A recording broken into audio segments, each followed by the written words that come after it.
It's your Thursday Loose Women live with Jane Moore, Rebecca Ferguson, Anne Diamond, and me, Nadia Sawala.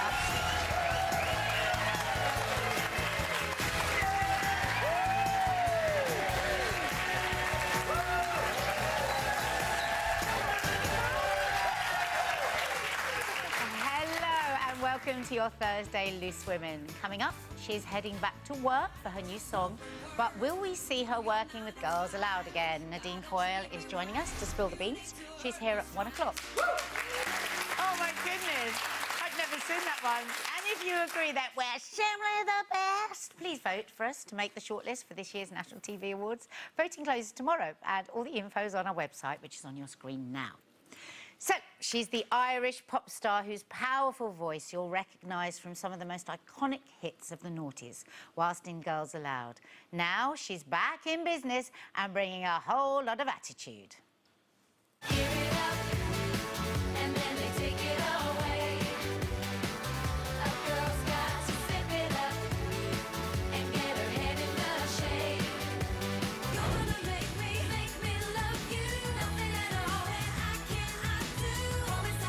Promise I'll make, it's starting to fade.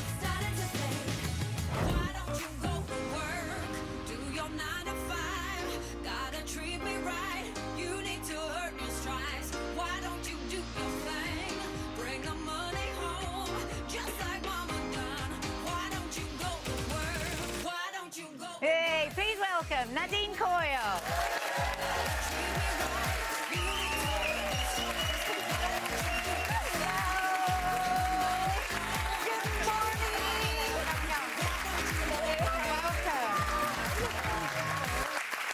Oh my goodness. Good afternoon. Good afternoon. Lovely to How see are you all doing? Huh? We're doing great. How are you? Good. And that's your new single, Go to Work. Yes, it is. Tell us about it. Well, it's a nice, fun, kind of tongue-in-cheek. Everyone's saying, oh, you know, are you talking to your boyfriend? Or are you talking? I'm like, no, just a bit of fun. And kind of, it's my first song back. So really, I have to go back to work too. So it's just fun song. So is your boyfriend then the perfect boyfriend? He doesn't have anything naughty you can write about? You get up and go to work. He does get up.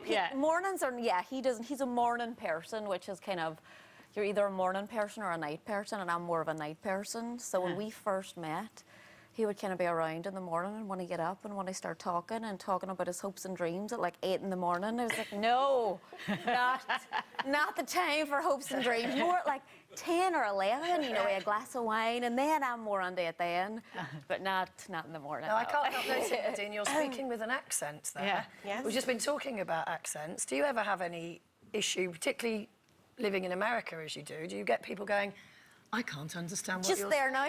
Yeah, I didn't quite understand it because it's quite a mixture of an Irish and American accent. I think it must be. You've been there 8 years now. Well, really, it's a very small town that I'm from, so it's not a typical Irish accent that people hear when they think they hear. You know, it's a Dublin accent or, you know, a Belfast accent. It's way more familiar, whereas where I'm from, it's a smaller town, and there's really not a lot of people, you know, around talking really with my American accent. in there, Yeah. Yeah. Well, I only have to speak to an American for 5 minutes and I'm starting getting the twang, and you've been there 8 years. Do you love it out there? I love it, I do. It's a beautiful part of the world. LA has lovely palm trees and love, but I'm really, really happy to be back home, to be back in... I mean, I was raised in Derry in Northern Ireland, so we weren't used to palm trees and it being... And sunshine. You know, 29 degrees every single day. So as great as what that is, you kind of feel a bit guilty when you're not out running the beach. We live by the beach. And if you're not, you know, exercising and surfing or doing something... It's exhausting. You know, it's exhausting.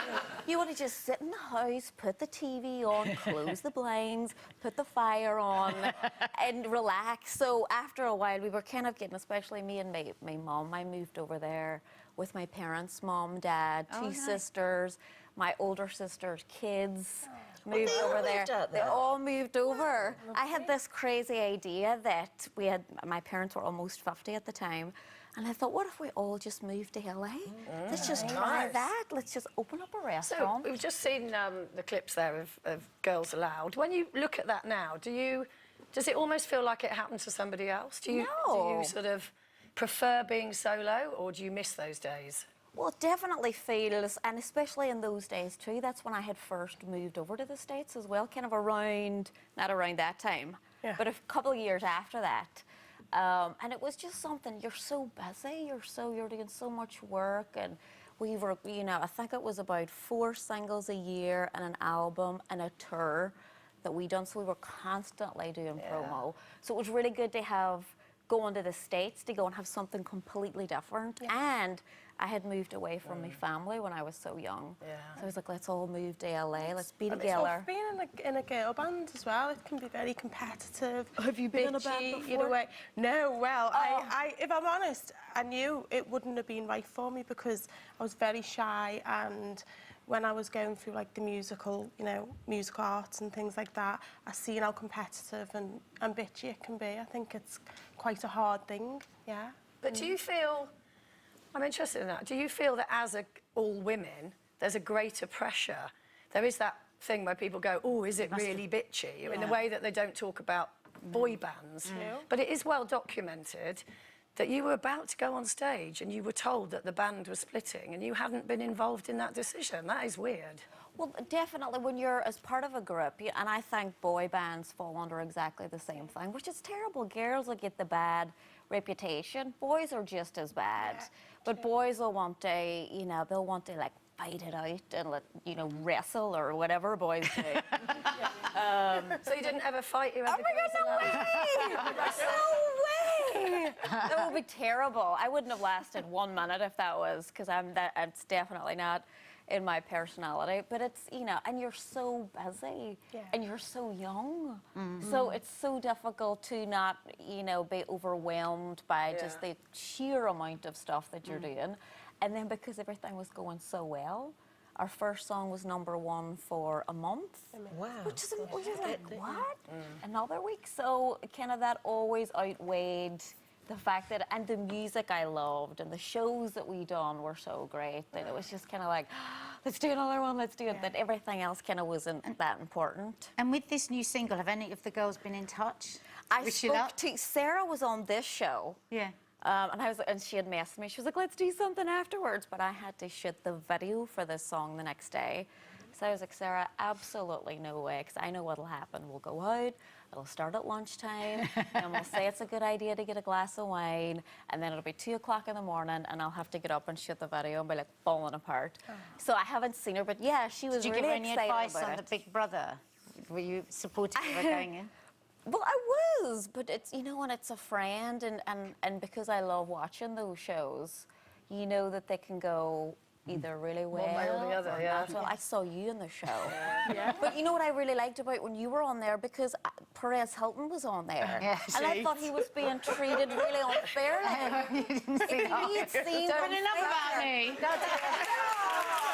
Nadia will get traumatised if you mention it. Yeah, so I so did is see there a- that. So there is those worries. Yes, Haven't watched it. yeah. You're like, I just hope that you know, doesn't happen to her. But there's And been, she I just want to... won the show. She won it. There have been recent comments by a very naughty man in television that maybe there's still a bit of friction between you and Cheryl. If you were ever in a room together now, or you know, bumped into each other, what do you think what would you do? Say hello, how are you doing? Because Are you really getting on? She has a young baby. Yeah. I have a daughter, so I know what it's like when they're that age. You were the real singer, weren't you, in the band? Yeah. Does that cause... Are we not allowed to say I would that? never say such a thing. Oh, yeah, but I mean, there's always somebody in a band that's the main singer, isn't it? The one with the really... Right, I feel like I'm digging up. With the really great vocals. I mean, you started off as a solo singer, didn't you? You were put together by... Yes, the competition was you all auditioned as yourselves, Yeah. and they put the band together. I almost lost this ring, just almost flew into there. Yeah, I think bands are, and the great thing about a band is that there's so many different personalities. So you can have, and there's always going to be somebody that's somebody else's favourite. You know, people loved Sarah the blonde, you know, loads of energy, kind of rocker. And everybody has just their different personalities that people can attach to, and that is the great thing about being in a Well, I band. suppose the stress of being in your sort of work, 'cause I mean, I can think of loads of jobs that I've left that I haven't kept in touch with my work colleagues. And I suppose at the end of the day, they're work colleagues, aren't they? You weren't best friends. Yeah, and it's a, you know, it's a great thing that you can work together for so long. That was But you weren't friends over beforehand. 10. It's not like you were all Yeah. at school My God, together. I'm not even from the same country as Yeah. them, really. Yeah. So it would be really difficult, and we're all from different cities. So it was everybody having to kind of meet on a TV show and then put together in a band. And for us, we're the lucky ones. It worked out really, really well for us. There's no, Well, you know, emotional thank you. It's scarring. great to see you. Thank Yes, you for good coming to in. see We you. love the single. Nadine Coyle, thank you. Up next, we're talking relationship boundaries, an open bathroom door policy, free-flowing bodily functions. Is sharing caring, or does it kill the romance? What do you think, Nadine? No, I think Sharon is not caring. I think keep your business to yourself. Keep the business to yourself. Well, that's her views. Ours is coming up next.